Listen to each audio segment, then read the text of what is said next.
Welcome to New Possibilities. I speak truth to power without fear. So, I just wanted to talk to you all about this coronavirus pandemic. And I wanted to talk about the Trump administration's response to this crisis. But before I get into all that, I want to hear from you. I want to hear from you in the comment sections. I want to know, how are you coping with this crisis? How are you dealing with the social isolation? What's your coping mechanisms, and just like, what is your outlook? How do you think this whole thing is going to turn out? Because this is a disaster. I mean, this is a major crisis. It is having a huge impact on the economy. Also, many people are losing their lives, and many people are getting infected with this virus. um, as you know, this whole situation, at least according to news reports, first emerged in China. You had many people die in China. You had many people infected with this coronavirus, and China responded in an aggressive fashion. They quarantined certain communities in China to contain this pandemic. And this situation went from China to all these other countries. We've seen a crisis in Italy, we've seen what's going on in Iran, and now here in our own country there's a state of emergency in many of the states in the United States. Many business establishments have been forced to close.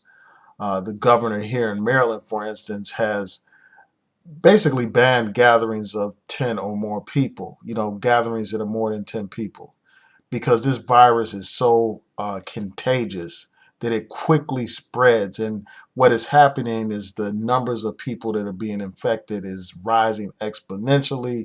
And also, this virus is very deadly. Um, According to the reports that I've seen, they say that the virus is 10 times more deadly than the flu. So many people that are vulnerable are dying. I just read a news report a few minutes ago about the second person in Maryland to die from this coronavirus. This is a very serious situation. So you had a second person die from this virus, and they died in the county, which is very close to Baltimore City. And unfortunately, that's not going to be the last case that we hear of a person dying in Maryland and dying in the United States. Every other day, somebody else is dying from this virus. And a lot of people, unfortunately, aren't taking this situation very seriously. They think that they can just go about living their lives as usual. I've seen these photographs of all these people hanging out at spring break, just partying it up, like in crowded groups, just having fun as if there is no pandemic going on. These same young people, they're going to leave Florida, and they're going to go back to their homes and spread that virus to their friends, their family, their parents and grandparents. And we know that older people are at risk for, this situation. They will be greatly impacted by this pandemic. People with pre-existing health conditions, our elderly, people that are recovering from cancer, that are going through cancer treatment, going through chemo and stuff like that. They are very vulnerable to this situation. And unfortunately, a lot of people are not taking this seriously. Anytime you have the federal government and local and state governments telling businesses that they have to close, anytime, they're going to these lengths, that makes it clear that this is a very real situation. When you look at what's happening in Italy, when you look at what happened in China, when you look at what's happened in Iran with all these people dying, all these people infected, this is a very serious situation, and we need to take it seriously. We need to adjust to this new normal. Like many people have said, like the governor has said, if you don't have to go out, don't go out. And don't go into, large groups of people. If you're out, maintain social distance. Don't get close to people and all that kind of stuff, because this virus is easily spread. Like when somebody coughs or sneezes, that virus, the droplets from that sneeze or that cough go into the air, and it can infect somebody. Like when somebody touches a surface that has these droplets from somebody that's infected.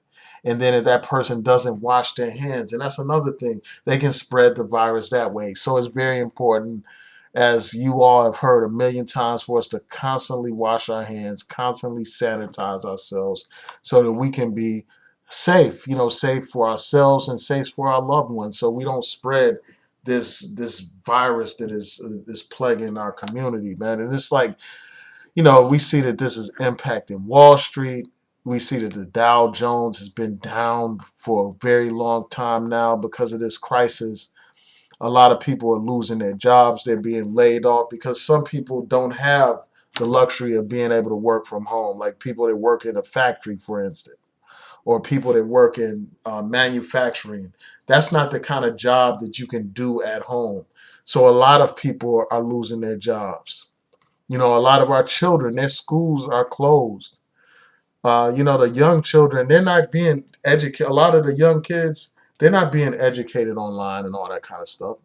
Mainly the colleges and the high schools and stuff like that, they can educate the kids online, the students online. But for the younger kids, that option, for the most part, I don't think is available to the very young kids. So, and then we also have a food crisis, like for the people who are dependent on school lunches and school breakfasts to survive. Like there are a lot of poor communities where people they rely on those free meals to survive and stuff. And now that school is closed, many of them are without those things. So this is a very serious situation, and it's time for us to really reflect on it. And it's a shame that we don't have real leadership on a national level in terms of a president. Like right now, we have a president that downplayed the significance of this crisis for way too long. And because of him downplaying the significance of this, lives may be at stake. This guy brushed it off as some kind of conspiracy theory invented by Democrats to hurt him, instead of dealing with the very real crisis. Instead of listening to scientists, he dealt with his gut. And because of that, the United States is in a bad place right now. They could have got a handle on this, well ahead of time if we had a real president in the White House instead of a clown, instead of a buffoon. It's a damn shame, man. And right here in Maryland, we have, you know, um, strong leadership when it comes to this issue. I have to commend the governor for the way that he handled this situation, the way he is handling it. Despite disagreements, ideological disagreements on other issues, I'm impressed with how this man has handled this crisis. He has taken it very seriously. He's taken the necessary steps to address the crisis by closing the schools, by closing the restaurants to indoor dining, by canceling events, by doing everything possible to make it clear to the people how serious this is, by telling people that they need to work from home if possible. Taking these steps, telling people that they cannot use the MARC train, that's reserved for emergency personnel.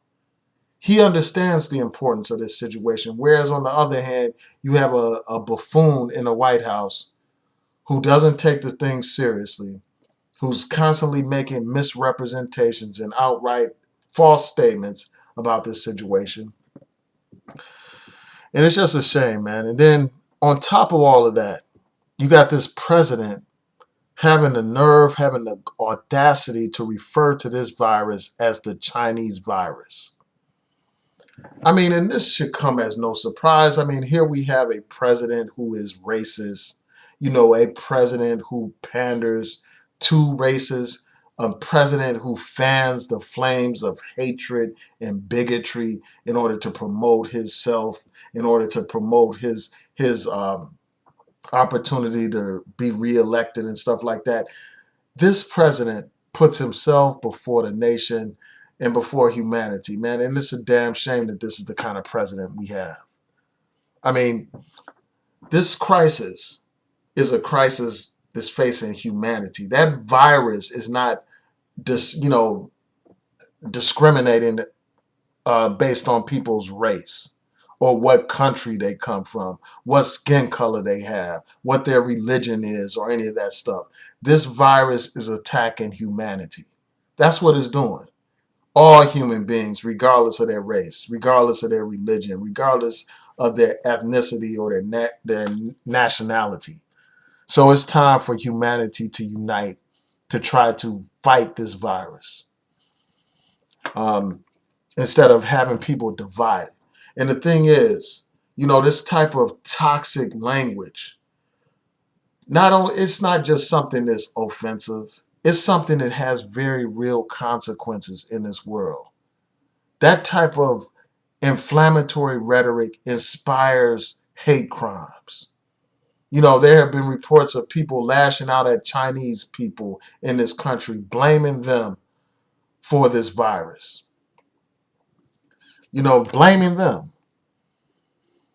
And it's a situation where people may get hurt, like people may be killed and stuff just because they're Chinese or because they look Asian and stuff, simply because you have a president who's blaming this pandemic where many people are going to get sick and many people are going to lose their lives. He's blaming it on the Chinese. And it's that kind of fear that creates situations like we saw during World War II, where you had Japanese internment camps. But this is your president. This is a man who is toxic, who is racist, who's fanning these flames of hatred. And, according to a news report, one of his own like top officials or someone in his administration talked to a Chinese journalist and referred to this coronavirus as Kung flu.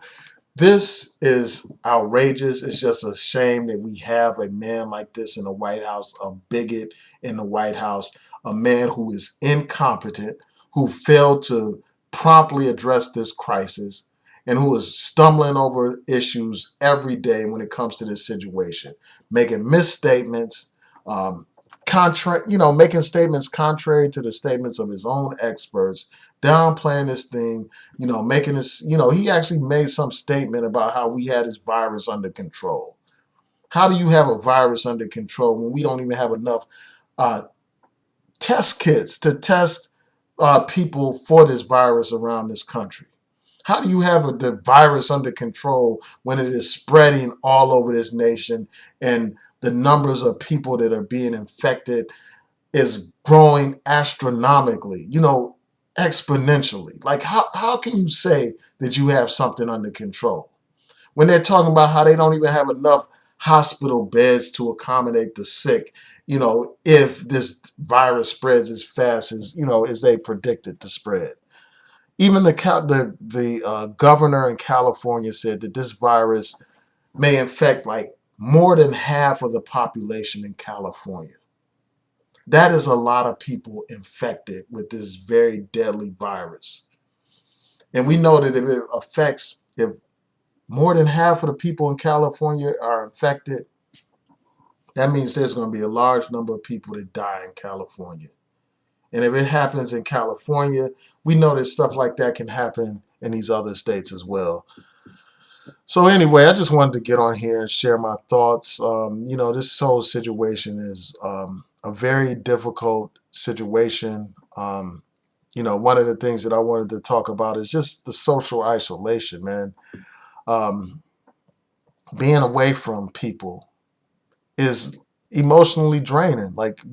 I think that human beings are social creatures, as many people have said. We need human company.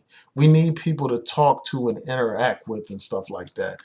And one way for us to continue to do that is through online conversations such as this, doing live streams and uh, doing video conferences, calling people, texting people, making sure that you maintain those human connections and stuff, despite this unusual situation.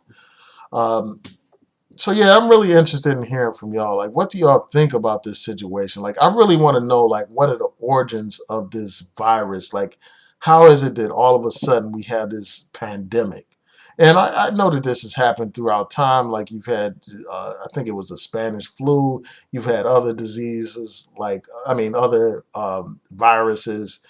situations like the Ebola crisis in parts of Africa. But it's just, I'm really interested in learning more about this situation. So if people have inside information about like where this came from, um, I would be interested in hearing that. But before I go, I just want to provide the basic information again.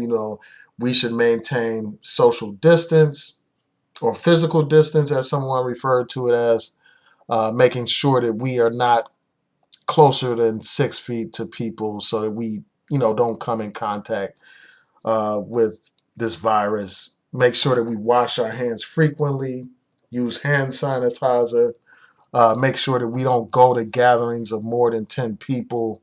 Um, because like some people may not be symptomatic, they may feel fine, but they can still be infected with that virus, and they can spread it to others who will not respond the same way when they come in contact with this virus. So it's very important to listen to what your state officials are saying about this situation. Listen to your governors and your mayors about this situation. But yeah, I just wanted to share these thoughts with you all. This has affected everything. I mean, this has affected the way we do work. It's affected the campaigns and the actual election. Here in Baltimore, the primary has been moved to January 2nd.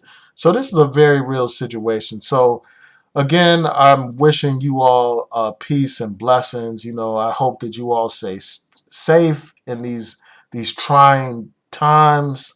And that's another thing we need to be prayerful, man. I believe in the power of prayer. And I need to get back on my dean and stuff like that and get back, on track and stuff spiritually and stuff like that. And we all do. Because we need to, as the prophet says, peace be upon him, we need to live every day as if we're going to live forever, and as if it's going to be our very last day on this earth. So peace and blessings, everyone. Please tell me what you think about this situation. I'm interested in hearing from you. Peace.